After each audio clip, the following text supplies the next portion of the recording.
Bismillahirrahmanirrahim. Halaman 73. Yang kelima ini. Bismillahirrahmanirrahim. Asy-syafa'atu wa hiya anwa'un minha. Ini membicarakan masalah syafaat. Syafaat itu apa sih artinya? Syafaat itu pertolongan. Bismillahirrahmanirrahim. Asy-syafa'atu. Adapun syafaat wahia, dan adapun syafaat anwa'un, ada beberapa jenis minha dari syafaat. Al-awwalu, yang pertama, asy-syafa'atul uzma, adalah syafaat yang agung. Uzma itu artinya agung untuk muannas, kalau azim untuk muzakkar. Jadi di sini kan asy-syafa'atu itu kan pakai tak marbutoh, menunjukkan muannas untuk perempuan. Jadi kalimat ini berupa perempuan, makanya pakai uzma, bukan azim. Kalau asy-syafa'atu azim salah, karena azim itu bentuk daripada muzakkar. Jadi kalau syafaat ini pakai ada tak marbutoh, tak muannas menunjukkan muannas perempuan, makanya menggunakan lafal asy-syafa'atul uzma, bukan azim. Syafa'atul uzma, karena uzma ini bentuk daripada muannas. Kalau tablik, tablik akbar itu muzakkar. Tapi kalau istighosah bentuk muannas, makanya belakangnya harus muannas, menjadi bukan akbar lagi, bukan istighosah akbar, salah, tapi istighosah kubro. Itu dari segi lughatnya, dari segi bahasa. Jadi ini pakai syafa'atul uzma, karena syafaat itu bentuk muannas, maka di belakangnya harus bentuk muannas, bukan azim tapi uzma. Wahia, dan adapun syafa'atul uzma, syafa'atuhu, yakni syafaatnya Rasulullah sallallahu alaihi wasallam. Jadi syafa'atul uzma ini ulama jumhur ini enggak ada perselisihan, sepakat bahwa syafaat yang agung itu dimiliki hanya oleh Rasulullah sallallahu alaihi wasallam. Jadi syafaat itu ada ya. Kalau ada madhab yang mengatakan enggak ada, itu salah. Karena di Quran pun ada ya. Mangdal ladzi yashfa'u indahu illa biizni. Jadi illa biizni, jadi syafaat itu kepada siapapun yang mendapatkan izin dari Allah. Nah, ulama ijma ya, semua ulama bersepakat bahwa syafaat yang agung itu hanya dimiliki oleh Nabiullah Muhammad sallallahu alaihi wasallam. Fi faslil qadha'i,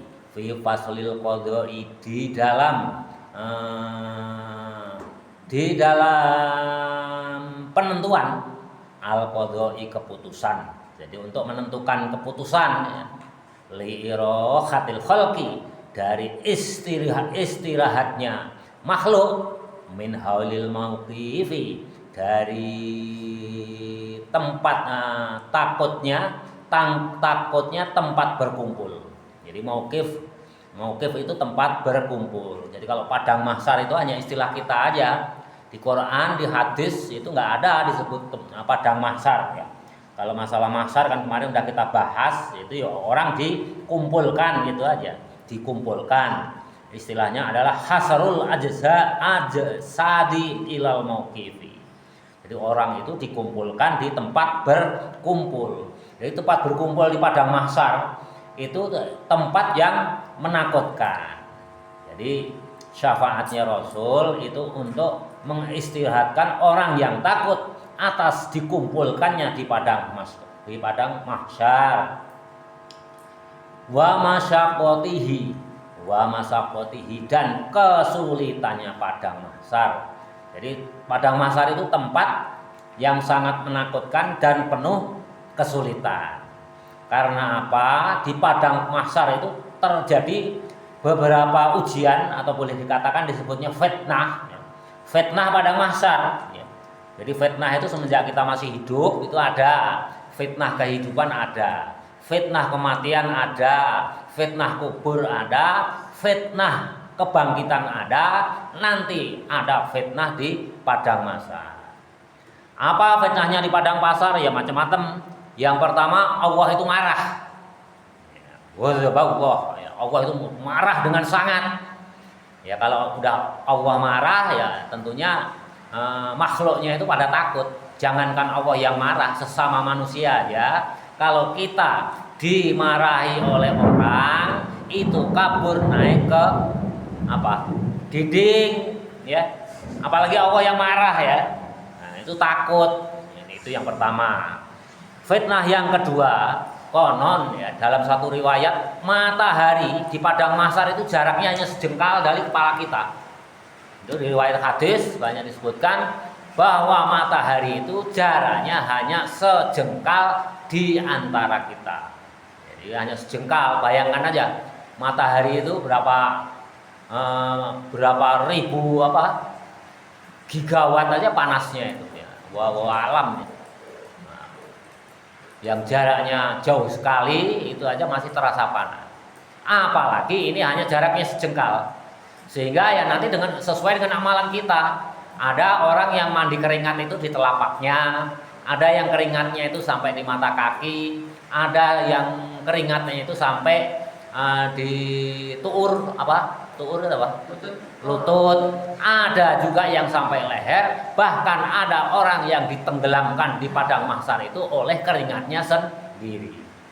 Itu di riwayat hadis itu. Nanti kalau di padang mahsyar kita dibahas di bab khusus padang mahsyar, nanti hadisnya ada.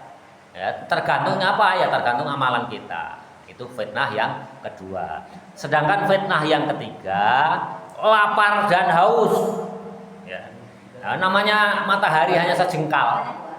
Matahari hanya sejengkal dari kepala kita hausnya nggak ketulungan, laparnya nggak ketulungan. Sedangkan kita sudah nggak ada makanan. Toh seandainya ada minuman pun ya mendidih. Ya pasti mendidih ya, karena apa? Matahari hanya jaraknya sejengkal. Itu semuanya ada dalam hadis. Di sini Imam Marzuki tidak menampakkan hadisnya ya. Nanti kalau kita ya ngaji padang mahsyar, di sana hadisnya secara rinci, secara detail ada. Secara detail ada. Itu jadi kita rasa haus, rasa lapar yang berkepanjangan. Konon katanya di dalam satu riwayat diriwayatkan kita ada di padang mahsyar itu selama 500 tahun ukuran di akhirat. Ukuran di akhirat. Di satu hadis dijelaskan bahwa satu hari di akhirat sama dengan 1000 tahun di alam dunia. Jadi kalau 500 tahun berapa? Kali 1.500 tahun. Ya. Bagi yang mengalami keringatnya itu setinggi leher, ya mending kalau sekalian tenggelam sekalian ya kali ya. Tapi ya sama aja ya, ada yang tenggelam, ada yang setinggi leher, sedada, ada yang selutut, ada yang hanya di telapaknya, ya macam-macam. Bahkan ada yang sama sekali tidak berkeringat. Enjoy, nikmat, sejuk hawanya. Ada yang begitu.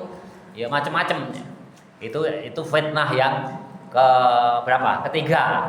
Makanya kita setiap berdoa disunatkan untuk a'udzubika min fitnatil ada mahyaya wa mamati, min fitnatil qabri, min fitnati masyihid dajjal ya, nanti min fitnati mauqifi padang mahsyar. Nah, itu disunatkan untuk orang umum, itu disunatkan. Itu yang ketiga. Sedangkan fitnah yang keempat yakni terjadi di padang mahsyar itu Nabi itu sujud ya, itu suatu, karena apa? Nabi pun mendapatkan fitnah melihat umatnya banyak yang mendapatkan siksaan, Nabi itu kan paling sayang kepada umatnya. Satu-satunya Nabi yang luar biasa sekali sayangnya kepada umatnya itu hanya Nabi Muhammad. Kalau Nabi Nuh bagaimana ya? Nabi Nuh itu terbatas. Nah, waktu umatnya nggak nurut ya atas ajarannya, marah Nabi Nuh, berdoa kepada Allah, ya Allah tenggelamkan ke umatku yang tidak mengikuti petunjukmu. Marah itu, tenggelamkan itu.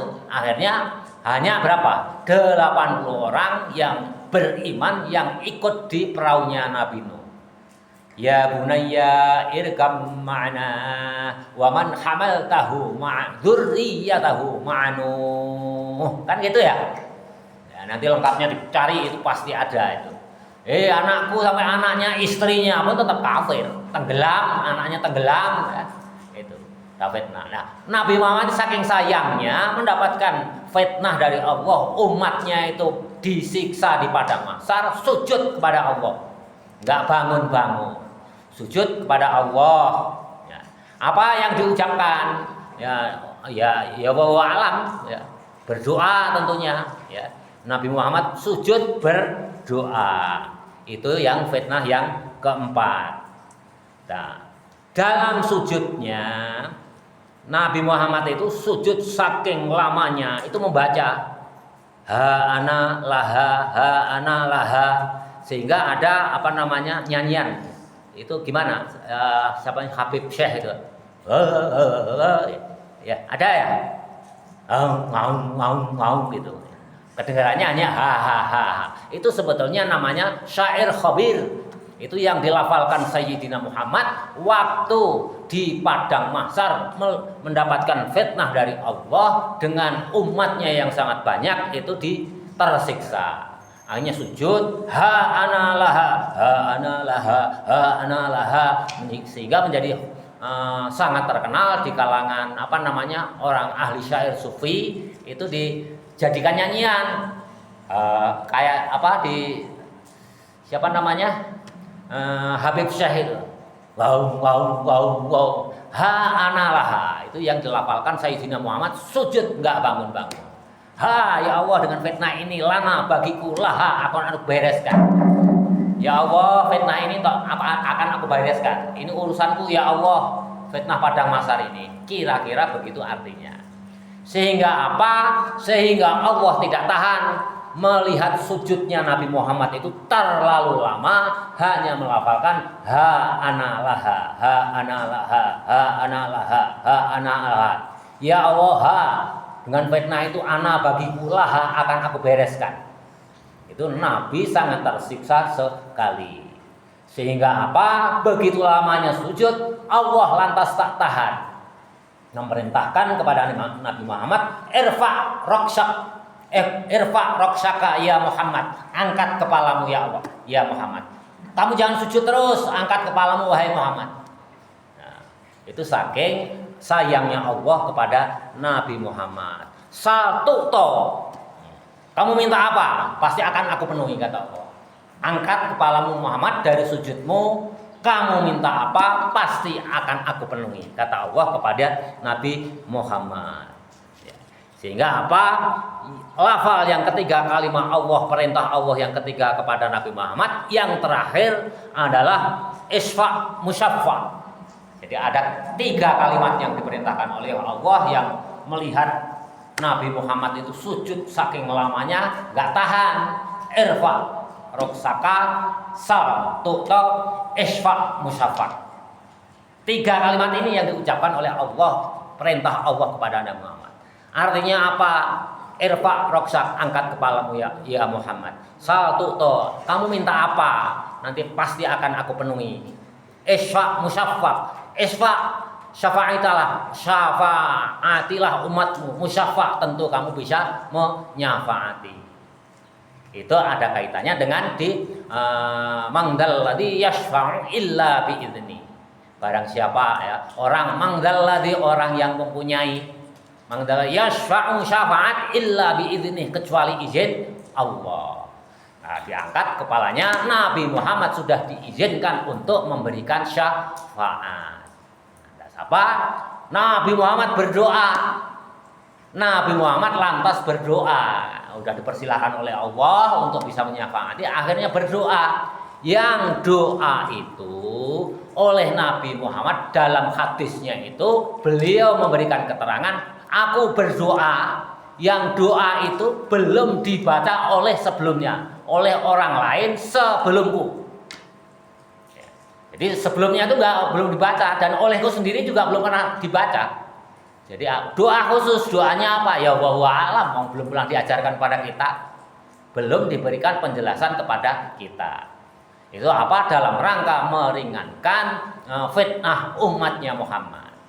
Jadi ada doa yang sangat mustajabah. Setiap nabi itu ada doa yang pasti diijabah oleh Allah, yang sangat-sangat keadaan genting itu diijabah oleh Allah. Contoh, Nabi Adam sewaktu ihbitu diusir oleh Allah, keluar Adam, ihbitu jami'u, kamu keluar semua dari surga. Lantas Nabi Adam berdoa, Rabbana dzalamna anfusana wa illam taghfir lana ila akhirih.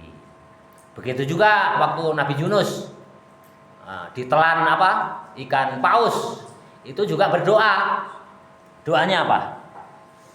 Doanya Nabi Yunus waktu ditelan ikan paus yang sangat terkenal sekali. La ilaha illa anta subhanaka inni kuntu minadz dzalimin. Anda enggak permintaan? Enggak ada itu. Jadi Nabi itu setiap berdoa tidak pernah mengajukan permintaan pada Allah, tapi adanya hanya pengakuan. La ilaha, tidak ada Tuhan illa anta, kecuali Engkau ya Allah. Subhanaka, sungguhnya maha suci Allah, maha suci Engkau ya Allah. Ini sedangkan diriku kuntu dalam keadaan minadz dzalimin, orang yang sesat. Karena apa? Nabi Yunus itu hijrah sebelum diperintahkan oleh Allah. Padahal kesalahannya hanya kecil ya. Di mata kita kecil. Nabi Yunus ini dakwah nggak berhasil ya. Akhirnya ya kita katakan frustasi, dia pergi dari kampungnya. Hanya gitu aja oleh Allah itu langsung diberikan teguran oleh Allah. Naik perahu, naik kapal ya. Kapal itu oleng ya. Karena apa? Ya beberapa orang dan penumpangnya ya. Muatan semua udah dibuang, tetap oleng, mau tenggelam. Akhirnya diundi siapa ini yang dikocok sampai 3 kali, yang keluar adalah Nabi Yunus. Padahal semuanya melarang, nggak boleh, Yunus itu orang baik terkenal, jangan dijeburkan ke laut, jangan dibuang ke laut. Tapi dikocok 3 kali, yang keluar Nabi Yunus, berarti dikehendaki oleh Allah. Begitu dilempar ke laut oleh teman-temannya di perahu, ditelan oleh ikan paus. Begitu dalam perut ikan paus, bingung Nabi Yunus ini mau doa apa. Dia takut. Seandainya nanti dikeluarkan dari ikan paus pun di tengah laut ya gak mati juga. Kan logikanya gitu. Sehingga beliau berdoa gimana? Subhanaka la ilaha illa anta subhanaka inni kuntu minadz dzalimin. Akhirnya apa ya? Karena sudah mengakui kesalahan, ikan paus itu mendarat di pantai, akhirnya dimuntahkan. Tapi ya selama di dalam perut ikan paus itu kan di riwayat dijelaskan, Nabi Yunus itu hanya zikir. Jadi perutnya ikan paus itu menjadi masjidnya Nabi Yunus.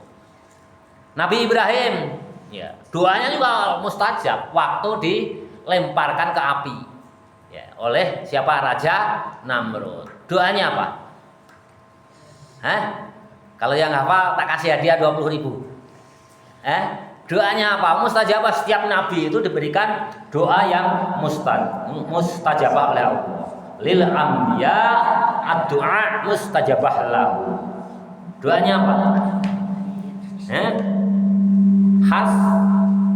Hasbunallah ni'mal wakil, ni'mal maula wa ni'man nasir. Nabi Muhammad pernah nggak doa yang mustajabah yang gerakan genting itu mau? Belum pernah ya. Jadi diberi setiap nabi itu satu jatah doa yang sangat luar biasa sekali. Nah, waktu di alam dunia, Nabi Muhammad ini beberapa kali ditawari oleh malaikat Jibril. waktu di Taif ya, hijrah ke Taif dilempari Jibril, umatmu kayak gitu gimana kalau saya hancurkan seperti kaumnya Nabi Tsamud? Jangan Jibril, nanti doaku akan saya gunakan nanti. Akhirnya pas di padang mahsyar digunakan. Doanya apa ya Nabi belum mengajarkan. Bisanya kita hanya menafsirkan ya, doanya paling-paling intinya ya supaya umatnya itu diberikan dijauhkan atau diangkat fitnahnya daripada siksa padang mahsyar. Jadi luar biasa ya. Jadi hafalkan kalian itu perintah Allah kepada Nabi Muhammad sewaktu di padang mahsyar ada 3 kalimat. Irfa roksaka sal tukto isfa musaffa. Nah ini sehingga dengan doa ini makanya syafaat di padang mahsyar itu ulama ya, ijma ulama, semua ulama sepakat bahwa syafaat atau pertolongan Nabi ini adalah satu-satunya yang dimiliki Nabi. Jadi yang lain nggak bisa. Ini hanya khusus Nabi sewaktu kumpul di padang mahsyar. Sehingga setelah bisa mendapatkan izin dari Allah memberikan syafaat, Nabi lalu mensyafaati. Setiap orang disyafaati tentunya yang terdekat dulu, ya, yang terdekat dulu. Ya barangkali ya di mana-mana itu namanya KKN itu ada. Namanya KKN itu ada ya tentunya ibunya, bapaknya, sahabatnya, ya, keponakannya yang mukmin ya tentunya disyafaati. Ya kalau tadinya misalkan direndam oleh keringatnya sendiri seleher ya menjadi semata kaki, itu kan sudah meringankan. Yang tadinya semata kaki dihilangkan menjadi sejuk, nggak panas walaupun matahari hanya jaraknya sejengkal. Las ya, ini syafaatul uzma, ini syafaat yang paling besar yang akan dilakukan Nabi itu adalah sewaktu di padang mahsyar. Sedangkan nabi lain nggak bisa, nabi yang lain itu nggak bisa memberikan syafaat waktu di padang mahsyar. Ada umat Nabi Ibrahim yang minta tolong kepada nabinya, oh nggak bisa, doaku udah saya pakai waktu aku mau dibakar oleh Raja Namrud. Kepada Nabi Yunus ya, Nabi Adam, nggak bisa, aku melakukan kesalahan, doaku sudah saya pakai. Itu yang bisa hanya Muhammad, itu hanya Muhammad aja yang bisa. Udah kamu selamatkan, kamu pikirkan nasibmu diri sendiri. Aku juga masih bingung ini. Aku juga masih bingung ini. Karena apa ya? Hanya Nabi Muhammad, Khatamul Anbiya yang bisa memberikan syafaat. Makanya semua ulama ijma sepakat syafaat ini hanya dimiliki oleh Nabiullah Muhammad sallallahu alaihi wasallam. Bismillahirrahmanirrahim. Wahia dan adapun syafaatul uzma muhtasatun yaitu dikhususkan bihi dengan syafaatul uzma sallallahu alaihi wasallam untuk Nabi Muhammad sallallahu alaihi wasallam. Wahadihi dan syafaatul uzma ini adapun syafaatul uzma syafaatul uzma itu maqamul mahmudu, yakni tempat yang terpuji, alladzi u'ida sebagai hal yang telah dijanjikan bihi dengan tempat yang terpuji ini sallallahu alaihi wasallam kepada Nabi Muhammad sallallahu alaihi wasallam. Nah ini janji Allah bahwa syafaatul uzma itu adalah maqamul maqaman mahmuda, tempat yang terpuji. Mana dalilnya? Fi qaulihi ta'ala, dalam firman-Nya Allah Ta'ala, wa minal laili fatahajjat bih nafilatan lak asa ayyab'atsaka rabbuka maqaman mahmuda. Wa minal laili, dan sebagian dari malam. Fatahajjat ini perintah Allah kepada Nabi Muhammad. Ya, fatahajjat maka sholatlah tahajud bihi dengan dari sebagian malam. Nafilatan sholat sunat. Laka bagimu wahai Muhammad, asa mudah-mudahan ayyab'atsaka membangkitkan kamu Rabbuka Tuhanmu maqaman mahmuda, tempat yang terpuji. Nah, ini janji Allah kepada Nabi, nanti akan dibangkitkan di tempat yang terpuji. Sedangkan kebangkitan itu ya ujung-ujungnya di padang mahsyar. Dimulai dari dibangkitkan alam kubur sampai ke padang mahsyar. Itu namanya yaumil ba'ats. Hari kebangkitan. Ya, fitnahnya apa kemarin itu yang fitnah kebangkitan itu? Ada orang yang pergi ke tempat berkumpul ke padang mahsyar itu, ada yang jalan kaki, ada yang naik kendaraan, ada yang diseret di atas mukanya, ya ditangkupin, diseret oleh malaikat panitia hari kebangkitan, ya, dari kuburnya masing-masing sampai padang mahsyar. Lamanya berapa ya? Kalian bayangkan aja, ngantrinya untuk menuju padang mahsyar itu mungkin jumlah manusia dari mulai Nabi Adam nanti sampai hari kiamat itu mungkin barangkali triliunan ya. Sekarang aja yang hidup berapa umat manusia? Sekarang yang hidup kurang lebih 7 miliar. Ya, triliunan ngantri ke suatu titik. Ngantrinya berapa lama? Kalau bayangkan kalau ada yang diseret di atas mukanya, ya, telungkupin diseret dari tempat kuburnya sampai padang mahsyar. Berarti fitnahnya kebangkitan itu sudah ada. Terakhir ya, di padang mahsyar sendiri ya, itu fitnah padang mahsyar lebih dahsyat lagi, Jadi jelas ya. Jadi nanti Nabi di padang mahsyar itu memberikan syafaat. Apa syafaatnya? Li'irohatil khalqi, yakni istirahatnya makhluk dari fitnahnya padang mahsyar. Fitnahnya padang mahsyar ada berapa? Ada 5 tadi yang sudah Bapak sebutkan. Yang pertama Allah marah, yang kedua matahari dekat dengan diri kita, lapar dan haus, Nabi Muhammad sujud, serta fitnah padang pasir lainnya. Salah satunya yaitu ya tergantung amalan kita. Ada yang tadi ya, yang dikeemku keringat, ya, keringat tadi. Nah, ini di fitnah padang mahsyar. Ini belum hisab, ini nanti tersendiri. Ya, ini baru fitnah padang mahsyar. Jadi sepakat ya, bahwasanya ini syafaatul uzma ini adalah khusus hak prerogatif Nabi Muhammad. Yang kedua asani yang kedua syafaatuhu, yakni syafaatnya Rasulullah SAW fi idkhali qaumil jannati, di dalam memasukkan kaumnya ke surga biwairi hisabin, dengan tanpa hisab. Nah, syafaat yang kedua adalah Nabi Muhammad memasukkan kaumnya ke dalam surga tanpa hisab.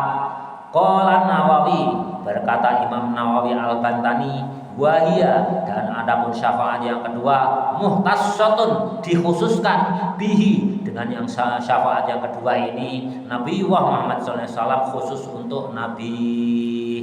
Nah, untuk yang syafaat yang kedua ini ulama tidak sepakat. Kalau Imam Nawawi Al-Bantani, beliau berpendapat bahwa syafaat yang kedua pun hanya Nabi Muhammad.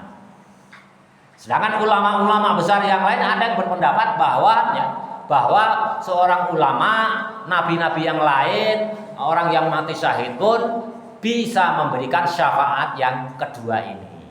Nah, nanti Bapak jelaskan ya, termasuk kalian ya. Yang kedua ini juga bisa kalian nanti.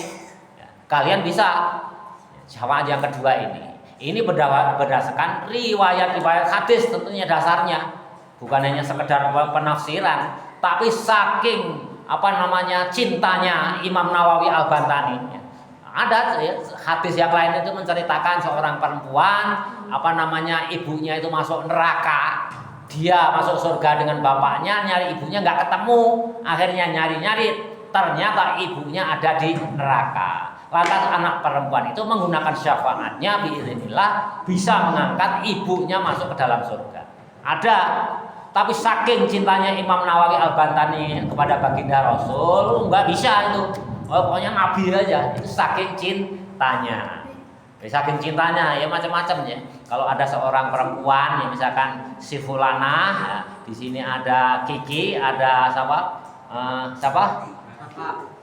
Rafa sama Faras misalkan, kan beda-beda menyikapinya. Karena Kiki itu cintanya setengah mati pada seorang perempuan cewek, ya, dibela mati-matian, udah jelas salah aja tetap dibela. Tapi kalau Faras ya 50-50 karena nggak begitu cinta ya biasa aja. Nah, analoginya kan gitu. Nah si Rafa ya nggak senang ya dijelek-jelekin walaupun bener kan ya. Nah ini Imam Nawawi Al-Bantani ini saking cintanya kepada Nabi ini pokoknya enggak syafaat yang kedua pun hanya khusus Nabi yang bisa melakukan. Ya, hanya khusus Nabi. Hadisnya ada, riwayatnya itu ada bahwa seorang perempuan bisa, seorang anak bisa mensurgakan orang tuanya atau sebaliknya itu ada, ya. Ada. Nah, ini nggak sepakat, ya, nggak sepakat karena apa? Ulama itu berpendapat karena yang meriwayatkan itu di Sahih Bukhari Muslim nggak ada, nggak ada. Imam Bukhari sama Imam Muslim nggak meriwayatkan masalah, nggak mau saya pakai hadis itu, kata Imam Nawawi. Pokoknya Nabi yang kedua itu ya syafaat milik Nabi. Nah, sedangkan untuk memasukkan ke surga itu ada banyak. Misalnya ya, orang tua kalian itu diriwayat ini hadis. Orang tua kamu masuk neraka. Nah, kamu masuk neraka, kamu masuk surga ya orang tuamu nggak soleh ya, masuk neraka dulu, kamu langsung masuk surga. Cari-cari kok bapakku nggak ada misalkan, bapakku kok nggak ada ini. Nah, akhirnya laporan ke Allah, ya Allah bapakku kok nggak ada. Di mana? Dijawablah Allah di neraka, kan banyak dosanya. Oh nggak bisa gitu ya Allah. Saya itu bisa langsung masuk surga, walaupun bapakku itu amalan solehnya terbatas. Tapi karena bapakku itu menyuruh diriku untuk pesantren, sehingga saya alim alamah, sehingga saya beramal soleh langsung masuk surga. Seandainya bapakku nggak memerintahkan kepadaku untuk masuk pesantren, tentu aku tidak bisa langsung masuk surga. Untuk itu ya Allah, tolong dengan kebesaranmu, tolong angkat bapakku itu yang menyebabkan diriku masuk surga, angkat dari neraka. Ini bukti konkret ini, anak itu bisa. Makanya kalau dalam di Jawa itu ada istilahnya swarga nunut neraka katut. Tahu nggak? Swarga nunut neraka katut itu ada pepatah itu. Nggak tahu di Sunda ada nggak? Ya. Ada nggak? Hanya nunut. Tahu nggak kalian nunut? Nebeng. Kalau nebeng ini ya seperti itu tadi. Bapak contohkan. Anaknya karena solehnya udah masuk surga, nah bapaknya nebeng bisa masuk surga. Jadi orang tuanya nebeng ke anaknya masuk surga. Ini kan bukan jatahnya. Dihisab dia sebetulnya ini di neraka misalkan 500 tahun, tapi berhubung anaknya ada di situ, nebeng ke fasilitas anaknya. Ya. Jelas ya? Wah, ya udah kalau gitu Allah menyetujui, ya udah kalau gitu saya syafaati. Nah, masuk ke neraka surga yang paling bawah. Yang pertama. Sedangkan anaknya di tingkatan ke-5. Protes lagi anaknya nggak bisa ya Allah. Karena yang menyebabkan diriku masuk surga itu ya bapakku, walaupun dia nggak soleh-soleh amat sehingga masuk neraka, tapi karena dia aku masuk surga tingkat 5.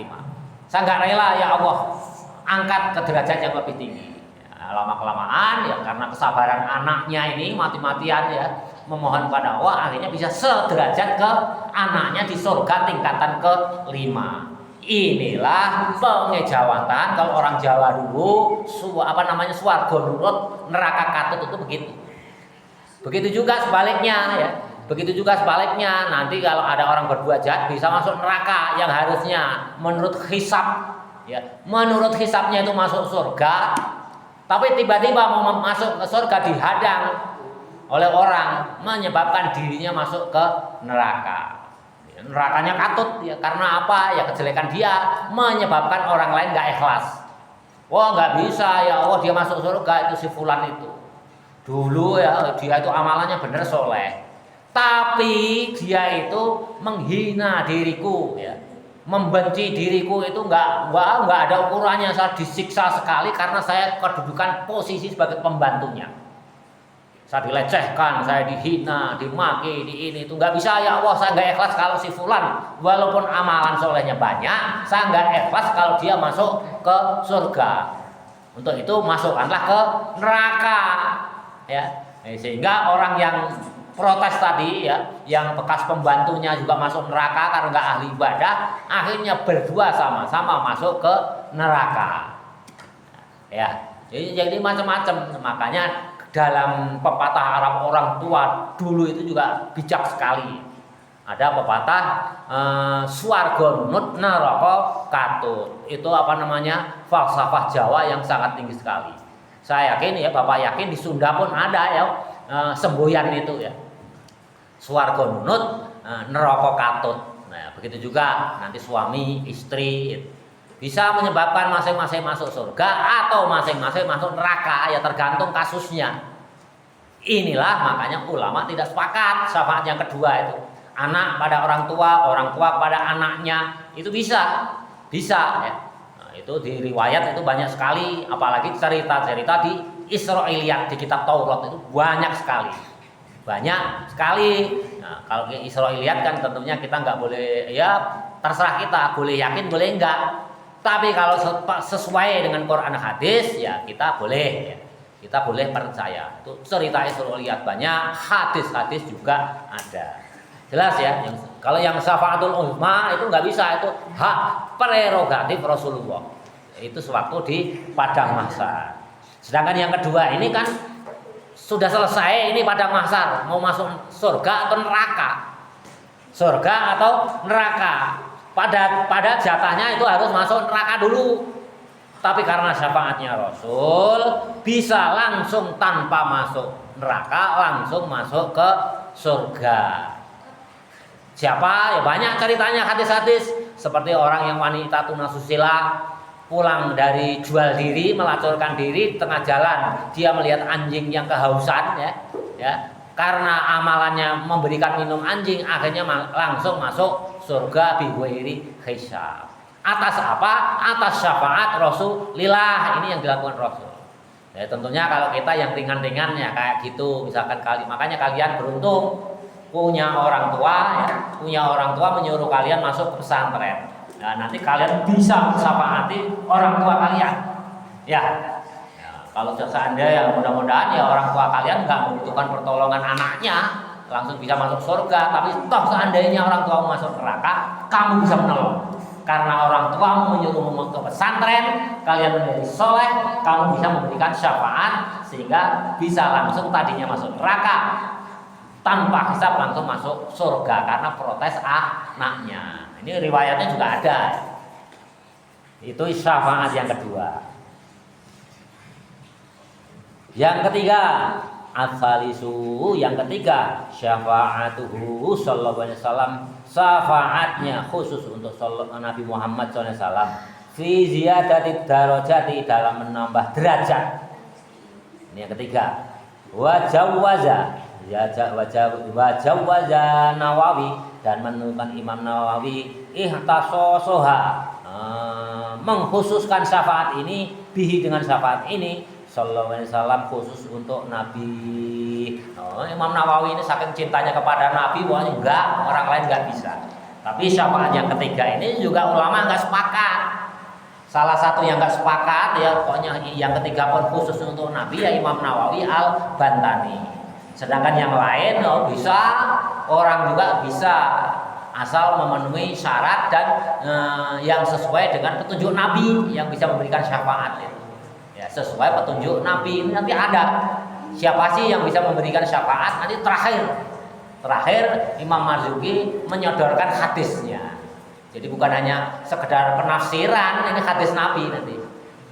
Jadi yang ketiga pun ini ziyadati darajati, seperti halnya yang Bapak sebutkan tadi. Harusnya di neraka diangkat derajatnya menjadi surga yang paling dasar.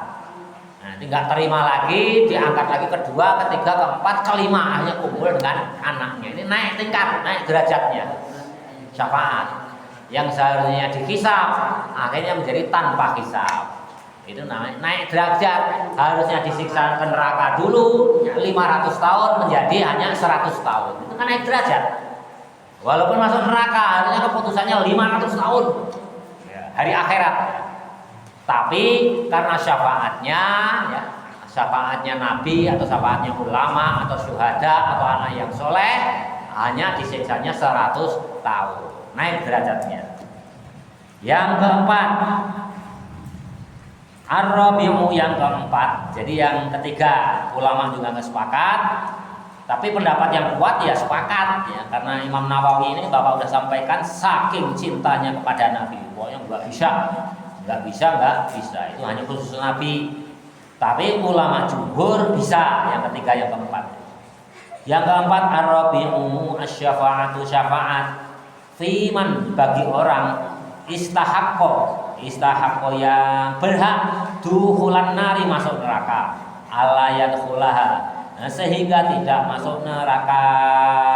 Nah, tadi Bapak udah singgung, harusnya masuk neraka, akhirnya tidak jadi masuk neraka. Ini ulama juga nggak sepakat, ya. Ulama nggak sepakat. Ada yang manusia biasa bisa, ada yang khusus Nabi.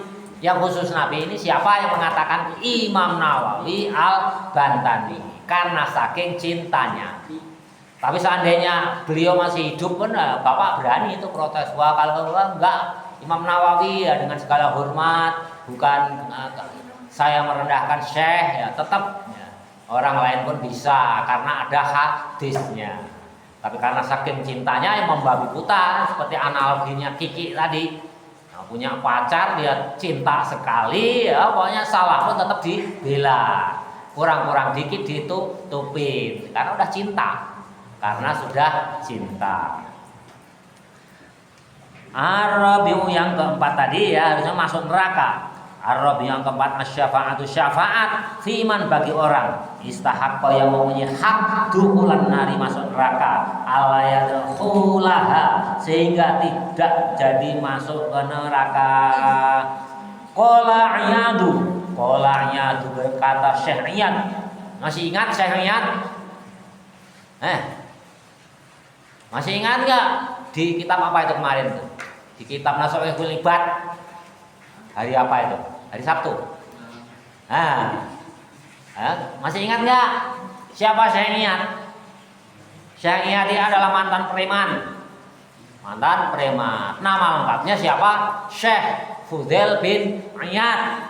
Temannya siapa? Temannya Sufyan Ats-Tsauri. Siapa Syekh Sufyan Ats-Tsauri? Gurunya Imam Syafi'i di bidang ilmu fikih.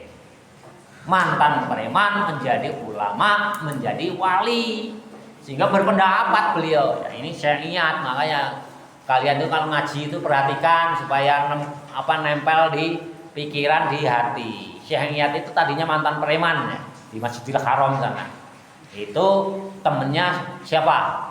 Sufyan Ats-Tsauri. Terus ada lagi yang anak raja kemarin, Ibrahim, meninggalkan dunia, harusnya dia pengganti raja menjadi sultan, akhirnya nggak mau 100% menjadi zuhud, masuk ke hutan belajar ilmu agama ke Sufyan Ats-Tsauri. Namanya adalah Ibrahim bin Adham. Itu luar biasa ya. Jadi kalau ada orang yang sekarang nakal, bohong ya, kalian jangan benci, nggak boleh. Mantan preman pun sekali Umar bin Khattab akhirnya menjadi sahabat Nabi yang terdekat. Ya, siapa tahu nanti kalau tobat itu langsung berbalik arah 180 derajat menjadi sholih. Ini Syekh Iyad berpendapat. Qala, berkata Syekh Iyad, walaysa, dan tidaklah ada syafaat muhtasatun, dikhususkan bihi, dengan Nabi sallallahu alaihi wasallam. Syekh Iyad itu enggak setuju kalau yang keempat ini dikhususkan untuk Nabi Muhammad.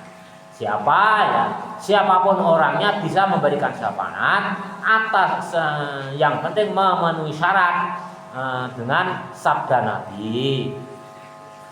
Wa taradada, dan membantah Imam Nawawi annahu, bahwasannya karena sesungguhnya syafaat yang keempat ini lam yarud,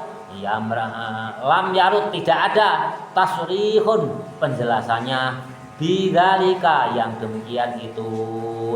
Tetap Imam Nawawi membantah. Yang keempat pun ini khusus untuk Nabi. Jadi syafaat itu semuanya untuk Nabi kalau menurut Imam Nawawi Al-Bantani. Tapi menurut Syekh Niat, orang soleh pun yang lain bisa memberikan syafaat pada syafaat yang keempat ini. Ya, saking cintanya Imam Nawawi ke Al-Bantani ya, sehingga syafaat itu diambil oleh umatnya Nabi pun gak ikhlas. Sehingga beliau berfatwa bahwa yang bisa mensyafaati itu hanya Rasulullah. Padahal jelas di hadisnya, hadis Nabi sendiri jelas. Di Qur'annya, mangdal ladzi yasfa'u illa bi'idzni, kecuali dengan izin Allah.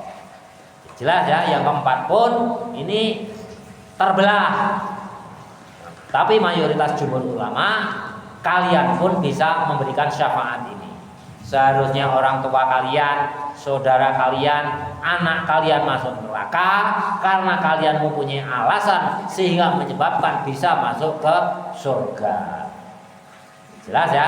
Al-khamisu, adapun syafaat yang kelima. Al-khamisu yang kelima, asy-syafa'atu, syafaat fi ikhrajin qaumin, ya, di dalam mengeluarkan suatu kaum minan nari, dari neraka. Jadi bisa syafaat yang kelima itu mengeluarkan seseorang yang sudah masuk neraka. Tadi Bapak singgung ya, dan di neraka 1000 tahun. Nah, kalian itu bisa memberikan syafaat asal memenuhi syarat orang yang bisa memberikan syafaat sesuai hadis Nabi. Wa yusyaribuhu, dan menyekutui sallallahu alaihi wasallam, yakni Nabi Muhammad SAW, fiha, dalam memberikan syafaat al-anbiya'u, yakni para nabi, wassolihu, dan para orang yang soleh, al-mu'minina, dari orang mukmin.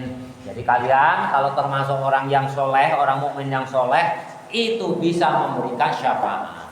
Minimal yang kelima ini, ya, itu bisa memberikan syafaat ya.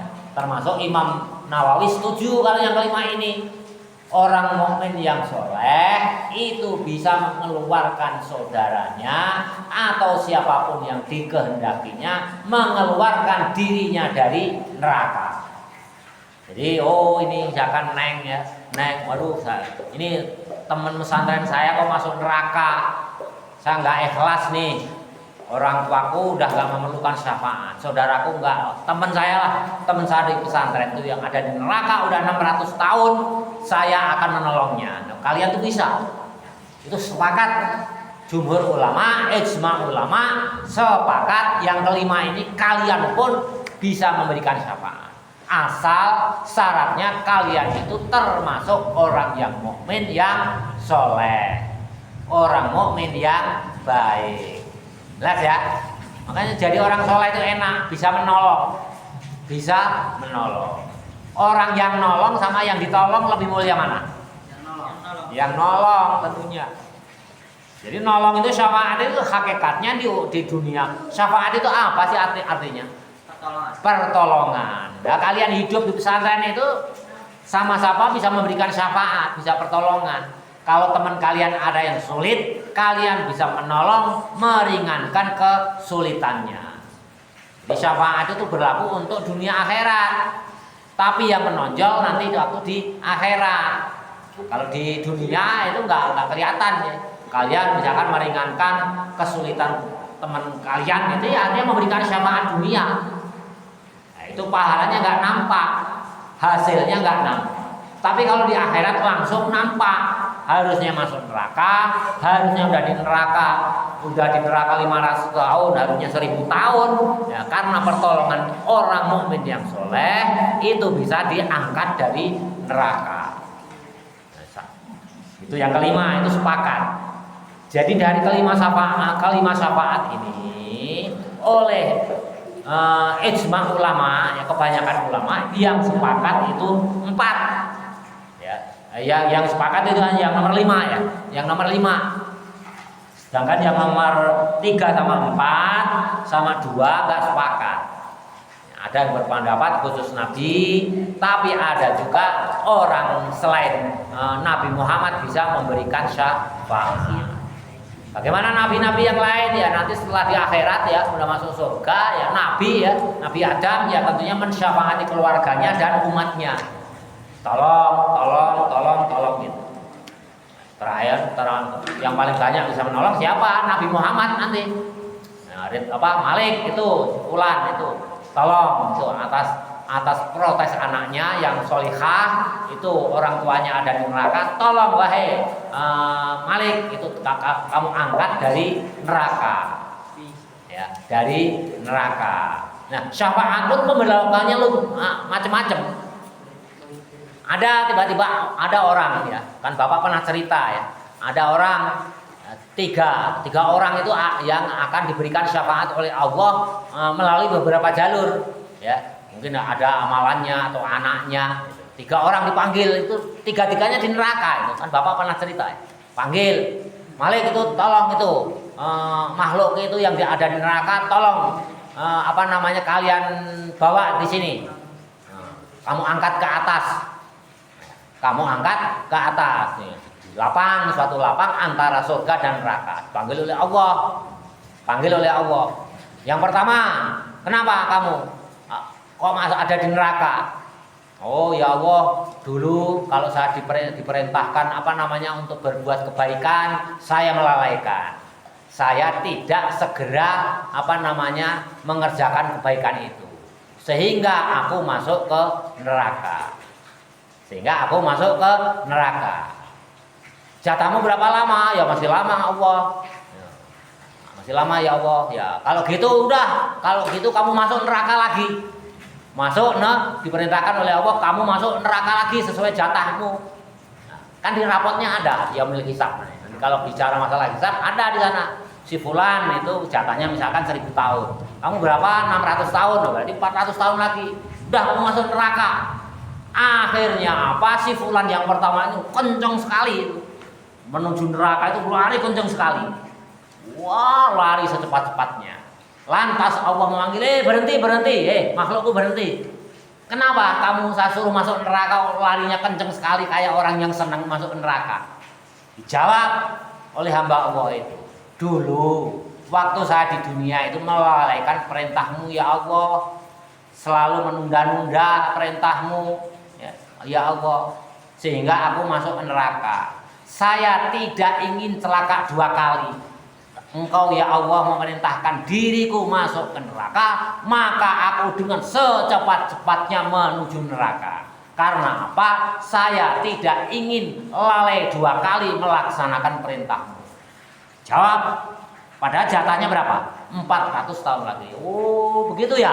Kalau gitu udah, mulai hari ini kamu saking taatnya padaku ya, takut akan perintahku kamu lalaikan, untuk itu udah kamu nggak jadi masuk ke neraka lagi, udah diskon 400 tahun, masuk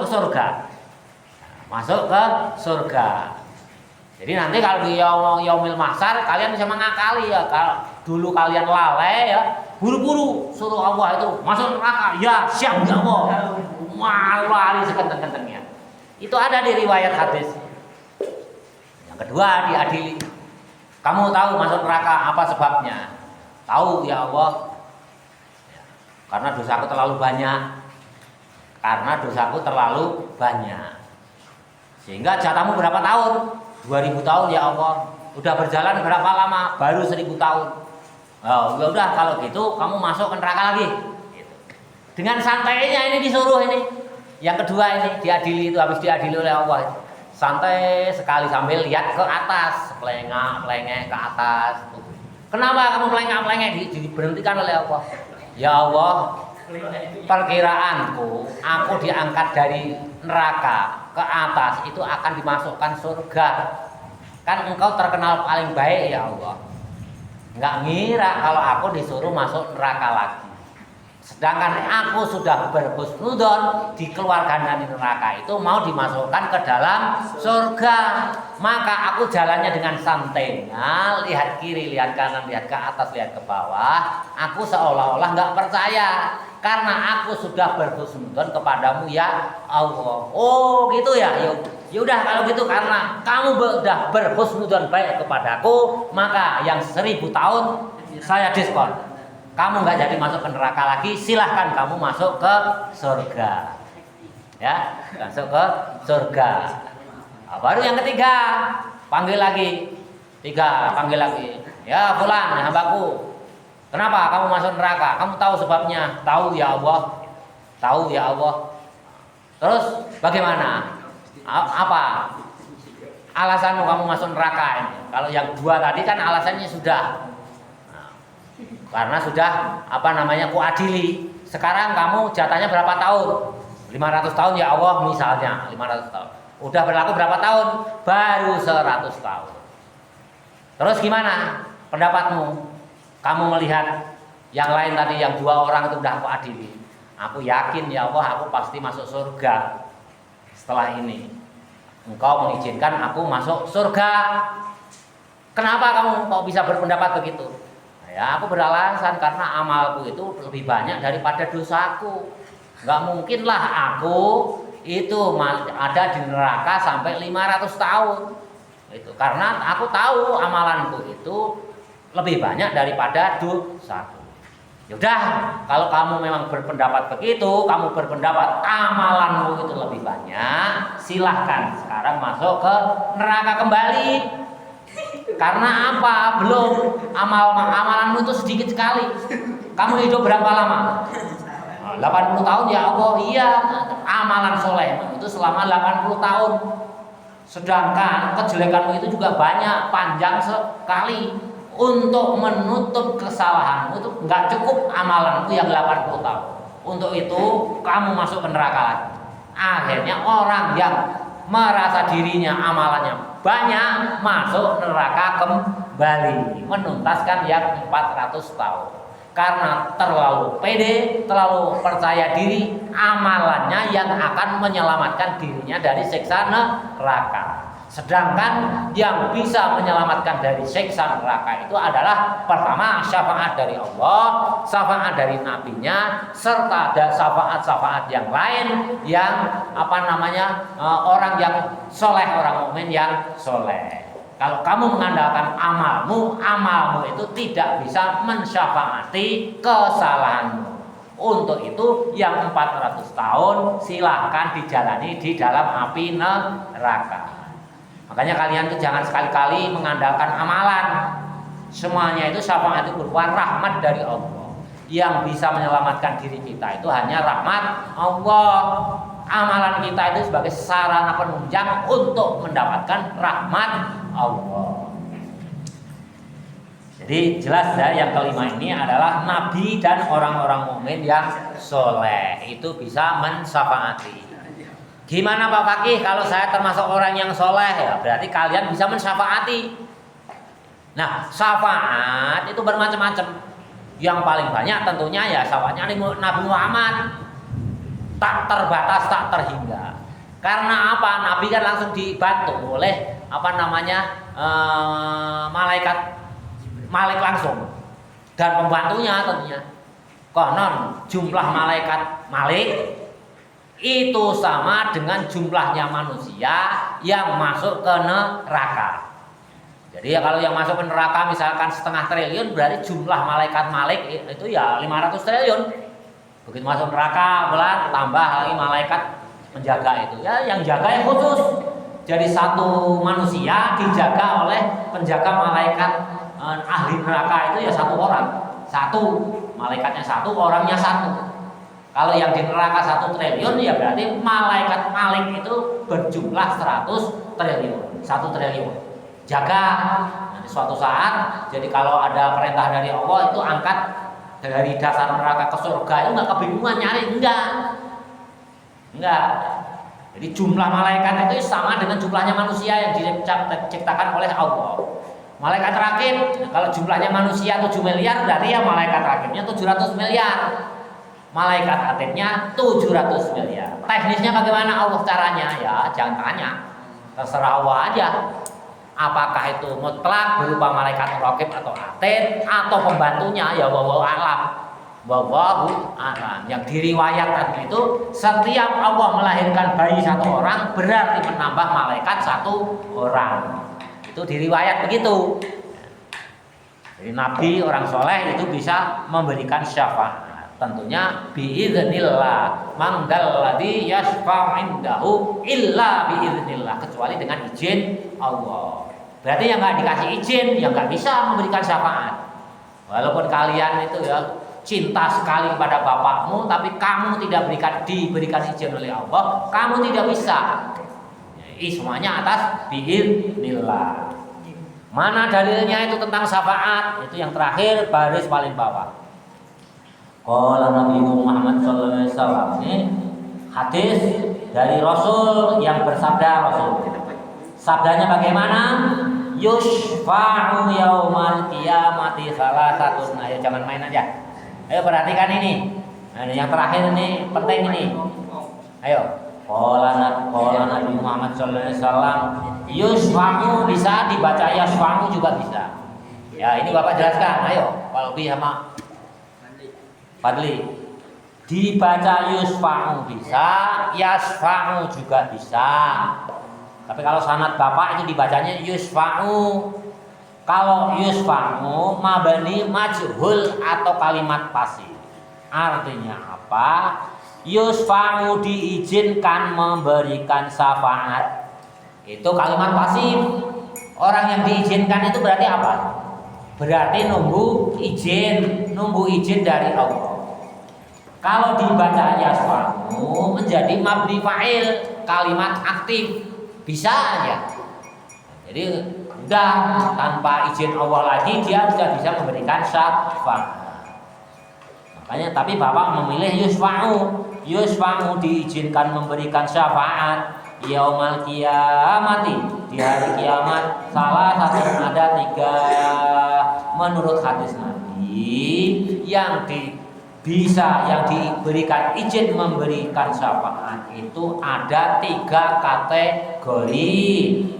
Yang pertama siapa?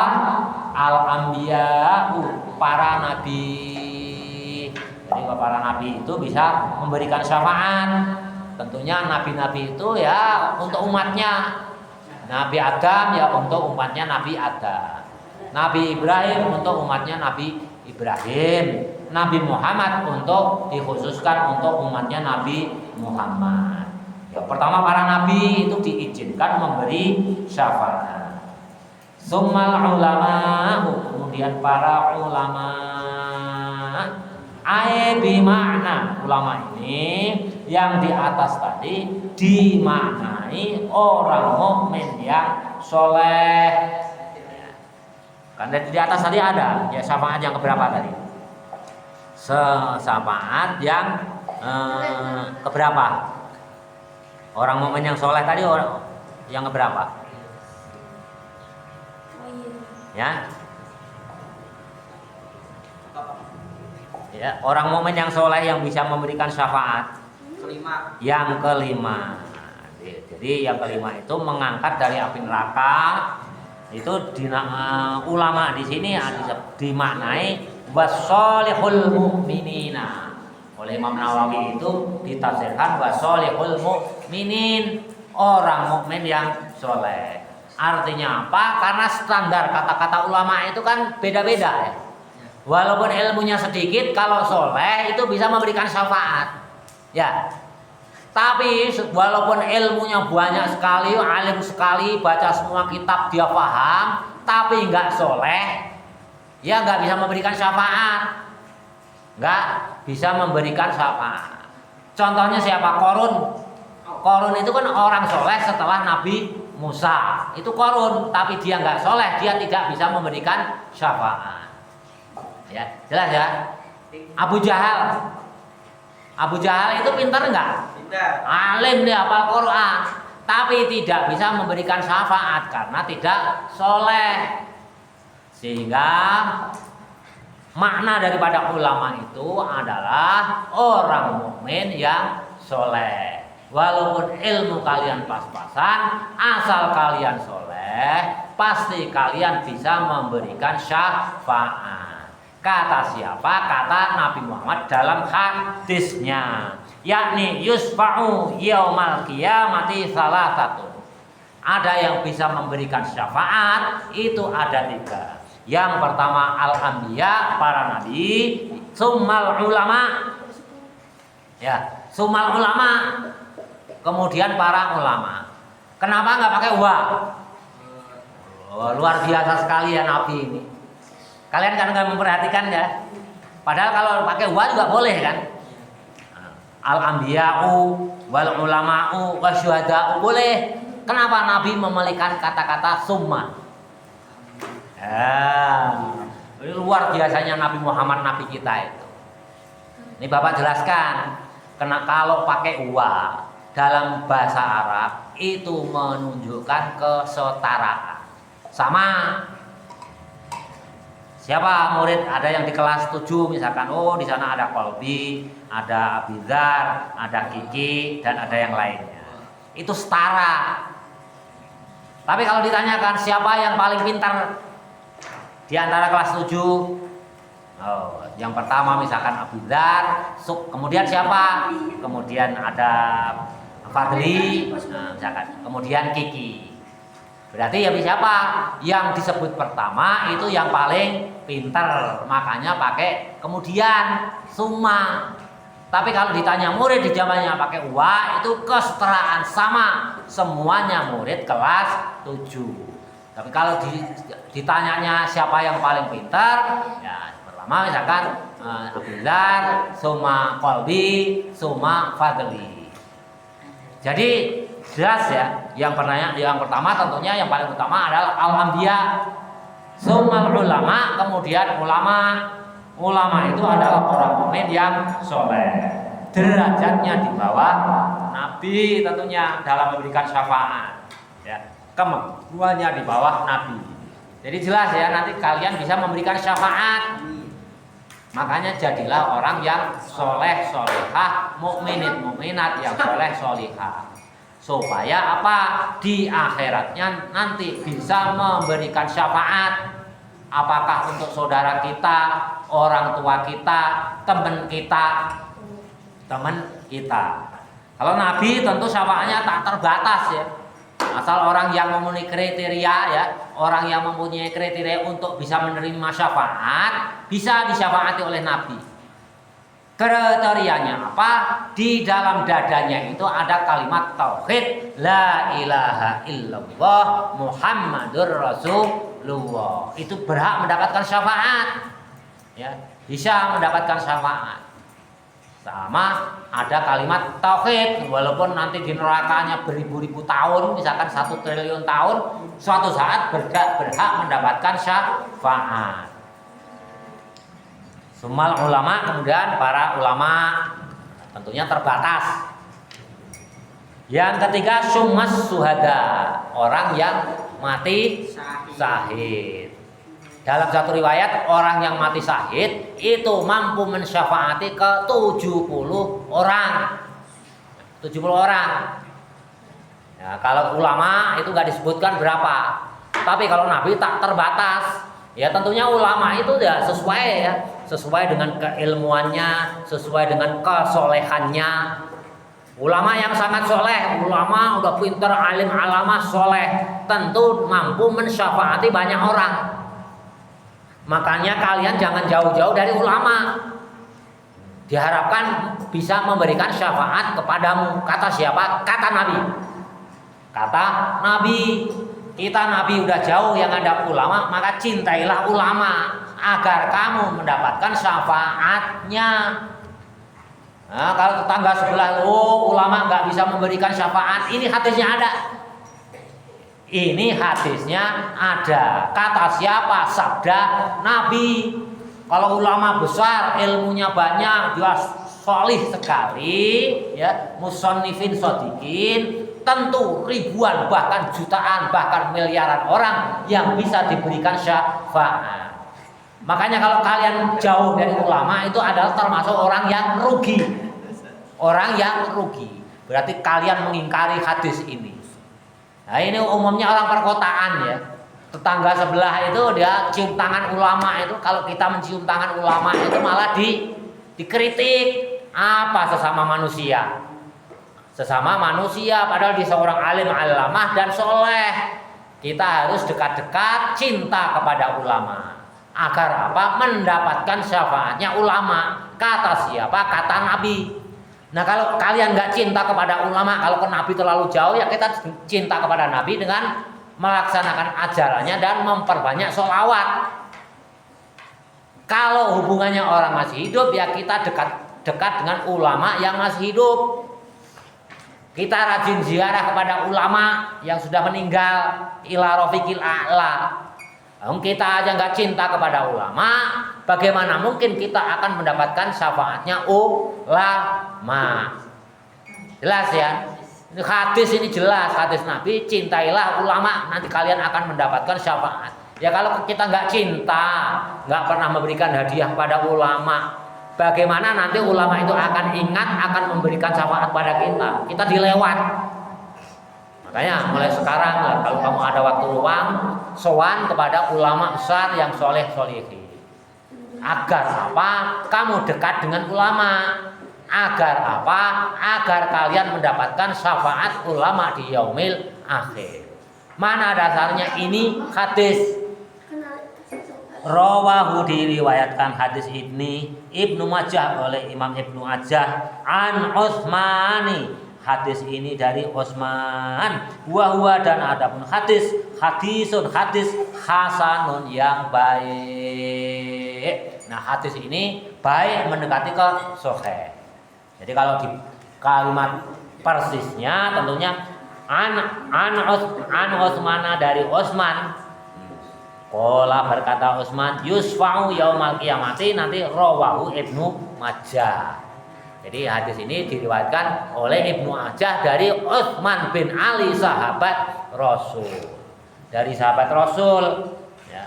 Ini kata Nabi bahwa nanti kalian bisa mensyafaati. Ya, kalian kalau jadi ulama kecil ya tentunya mensyafaatinya terbatas. Ya, minimal untuk anak, istri, orang tua, mertua ya. Kalau misalkan kalian jatahnya hanya 20, ya terbatas 20. Tentunya orang yang terdekat bagi kalian. Istri, anak, orang tua, mertua, kakek, cucu gitu. 20, jatahnya 20 ya 20, diizinkannya 20, hanya terbatas. Ya. Tapi kalau kalian menjadi ulama besar ya, seperti Imam Nawawi Al-Bantani, mungkin miliaran orang yang bisa disyafaati. Makanya kalian sering-sering atau sekali-kali mendoakan ke Imam Nawawi Al-Bantani. Ulama yang masih hidup, nah, kalian sowan, cucup itu tangannya. Ya, biarin aja yang suka mengkritik, oh sama manusia kok cium tangan. Ini loh hadisnya. Ya, hadisnya ada cinta ulama dengan mengharap dapat syafaat dari ulama. Sedangkan yang terakhir syuhada di riwayat hadis dijelaskan itu hanya terbatas 70 orang. Ya tentunya ya bermacam-macam ya klasifikasi atau pengklasifikasian syuhada. Tentu kalau syuhada papan atas seperti siapa?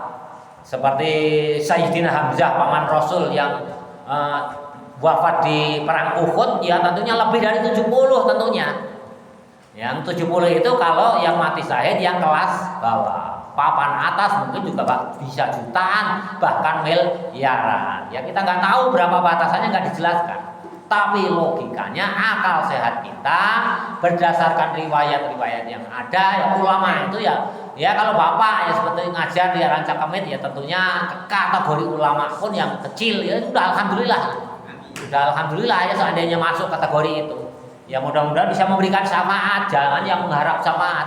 Orang yang mengharap itu kan juga kita itu kan juga sakit hati ya. Berharap-harap syafaatnya gak kunjung datang. Malam minggu nunggu pacar yang mau apel kok nggak datang-datang. Kira-kira gimana? Tersiksa nggak? Tersiksa. Kalian kan belum ngalami. Iya. Nanti kalau udah ngalami, apalagi yang cewek, pacar kok belum apel ya, itu tersiksa sekali. Janji jam 7, jam 9 belum datang. Tersiksa. Jadi enggak ya. Sama kalau kita di posisi mengharapkan syafaat, kita juga tersiksa. Itu fitnah bagi kita. Kok nggak datang-datang ini syafaat dari orang tuaku, dari ulama. Oh, dulu di dunia nggak dekat dengan ulama. Kalian jangan mengharap syafaat dari ulama. Sakit itu rasanya sakit. Pacar nggak datang itu sakitnya di mana tuh? Ya, bukan di sini tapi di sini nih. Sakitnya ada di sini, di dadaku. Kok nggak datang-datang? Mana oleh-olehnya, martabaknya? Itu sakit sekali. Sama kalian menunggu-nunggu syafaat itu posisinya juga berharap itu sakit sekali.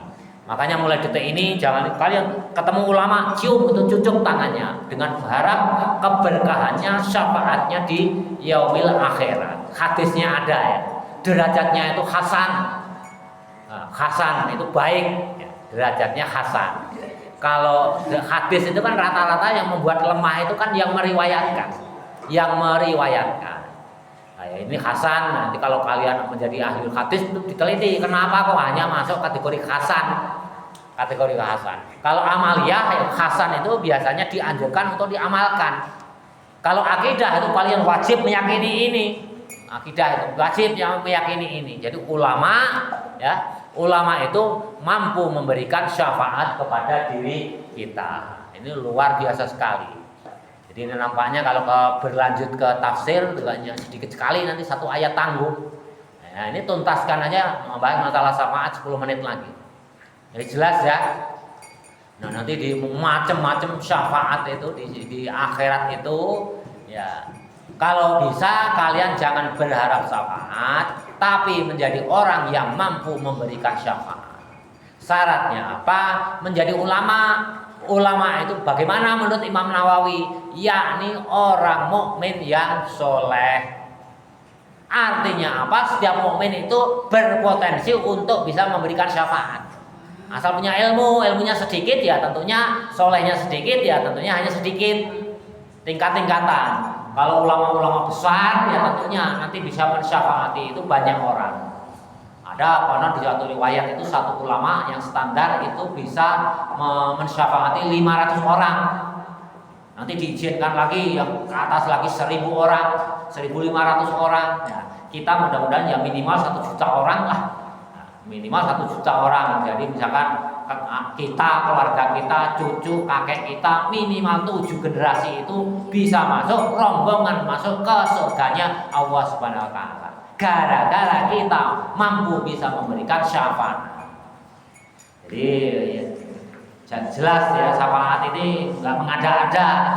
Kalau kita mencium tangan ulama, mencintai ulama, syukur sowan datang ke rumahnya ulama, membawa oleh-oleh yang sangat banyak. Sehingga ulama itu nanti akan ingat di akhirat itu, oh ini sebulan yang dulu meringankan beban saya, pas saya butuh uang 10 juta, memberi saya uang 10 juta, sehingga saya tertolong, sehingga ibadah saya kepada Allah tidak terganggu. Ingat nanti. Oh ulama saya butuh mobil ini untuk tabligh, kamu kirim mobil, jadi ditakdirkan jadi orang kaya raya. Sehingga nanti di akhirat, alhamdulillah itu murid saya itu memberikan mobil ke saya sehingga mempermudah tabligh saya, dakwah saya bisa kemana-mana. Ingat ke kamu, oh itu siapa namanya Faras itu dulu memberikan mobil kepada saya. Nah sekarang saatnya akan saya balas budi, saya akan memberikan syafaat kepada Faras. Padahal Faras itu amalannya pas-pasan. Jadi kiai ulama tadi yang solihin tadi ingat. Karena apa? Telah memberikan hadiah pada mobil. Nah itu ada orang yang mengkritik itu ulama itu kayak feodalisme aja. Dia mengumpulkan harta dari muridnya. Ini dalilnya ada, cowok. Ya, ada. Kalau kita ya sama kan kalau kalian punya pacar supaya pacarmu ingat terus ya sering-sering beri hadiah. Kalau kamu jadi orang berduit, pacar kamu tidak akan selingkuh. Kan gitu ya. Selalu ingat ya. Sama kasusnya, ada yang kritik, feodal zaman Belanda, ulama itu mengumpulkan harta sebanyak-banyaknya dari muridnya. Ya kalau ulama mengumpulkan yang soleh, ini yang soleh ya, mengumpulkan kan pasti untuk dakwah, untuk kepentingan Islam, lillahi kalimatillah.